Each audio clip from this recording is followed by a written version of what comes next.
Hi folks, this is உகே. Welcome to my YouTube channel. Jananayagan படத்தோட release அதில் உள்ள இஷ்யூ தான் நம்ம பற்றி பேச போகும். என்ன நடந்ததுன்னா, ஃபஸ்ட்டு படத்தை வந்து சிபிஎஃப்சிக்கு அனுப்பிட்டாங்க. அவங்க படத்தை பார்த்துட்டு யூபிஏ கொடுக்கறதா சொல்லிட்டு இருந்தாங்க. அதுக்கப்புறம் என்ன நினச்சாங்க தெரியல, படத்தை வந்து ரிவிசி டீமுக்கு அனுப்புவோம், அவங்களும் பார்த்துட்டு என்ன சொல்லணும் அப்படின்னாங்க. ஆக்சுவலி ஃபஸ்ட்டு சிபிஎஃப்சியில் ஒரு படத்தை 5 பேர் பார்ப்பாங்க, ஹெட் ஒருத்தருக்கு பேலன்ஸ் 4 பேர் படம் பார்த்துட்டு அவங்க வந்து 10 கட்ஸ் 5 கட்ஸ் எக்ஸாம்பிளுக்கு சொல்லுவாங்க. அவங்க சொல்லிவிடுவாங்க, அந்த 10 கட்ஸ் 5 கட்ஸ் வந்து ப்ரொடக்ஷன் ஹவுஸ்க்கு பிடிக்கலன்னா, இல்லை நீங்கள் தேவையே இல்லாமல் கட்ஸ் சொல்வீங்க, படத்தை ரிவிசி டீமுக்கு அனுப்புவேன்னு ப்ரொடக்ஷன் ஹவுஸ் கேட்டாங்கன்னா ரிவிசி டீமுக்கு போகும்.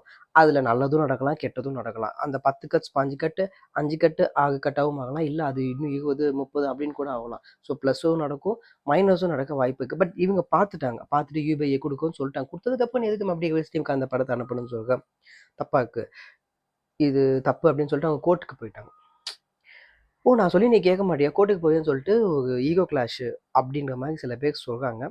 இது ஈகோ கிளாஷ்லாம் கிடையாதுங்க, இதுக்கு பின்னாடி அந்த கட்சி தாங்க இந்த கட்சி தாங்க சில பேர் சொல்கிறாங்க. அதுக்குள்ளே நான் போக விரும்பலை.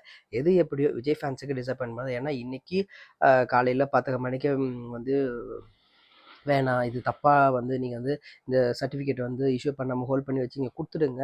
வெளியில் உள்ள பொதுமக்கள் யாராவது இந்த படத்தில் அது பண்ணுங்கள் இது பண்ணுங்கள் தப்பாக காட்டிக்காங்க, எங்களை தப்பாக வந்து ப்ரொஜெக்ட் பண்ணியிருக்காங்க, எங்கள் கம்யூனிட்டியாக இது பண்ணிட்டாங்க, இல்லை எங்களோட அப்படி இப்படி ஏதாவது ஒன்று சொன்னால் ஓகே. சிபிஎஃப்சியில் உள்ள நீங்களே வந்து இந்த படத்தை மேலே கேஸ் கொடுக்குறதும் தப்பான எக்ஸாம்பிள் ஆகிடும். வேணாம், தேவையில்லை, சர்டிஃபிகேட் இஷ்யூ பண்ணிவிடுங்க, அவங்க வேலையை பார்க்கட்டும், நீங்கள் உங்கள் வேலையை பாருங்க அப்படின்ற மாதிரி வேர்டிக்ட் வந்துச்சு. விஜய் ஃபேன்ஸ் ஹாப்பியாக இருந்தாங்க. பட் உடனே அந்த சிபிஎஃப்சியில் உள்ளவங்க 2 ஜட்ஜஸ் உள்ள கோர்ட்டில் அப்பீல் பண்ணி, அது மத்தியானம் அந்த கேஸ் கோர்ட்டுக்கு வந்து அவங்க அந்த கேஸை ஜனவரி 21 ஒத்தி வச்சிட்டாங்க. ஸோ 21 வரைக்கும் இந்த படம் ரிலீஸ் ஆக வாய்ப்பே கிடையாது. இன்னும் சொல்லப்போனால் இந்த மாதம் ரிலீஸ் ஆகுமா அப்படின்றதே டவுட்டு தான். ஜனவரி 21 ரிலீஸ் ஆகலான்னா 26 அந்த டேட்டை வந்து மேபி ஃபோக்கஸ் பண்ணி பொசிஷன் பண்ணி இந்த படத்தோட ரிலீஸை வந்து பிளான் பண்ணுறதுக்கான பாசிபிலிட்டிஸ் இருக்குது. பார்ப்போம், வெயிட் பண்ணி என்ன ஆகும்னு சொல்லிட்டு. ஸோ நெக்ஸ்ட் சினி பைட்ஸில் மீட் பண்ணலாம். அது வரைக்கும் தேங்க்யூ, பாய்.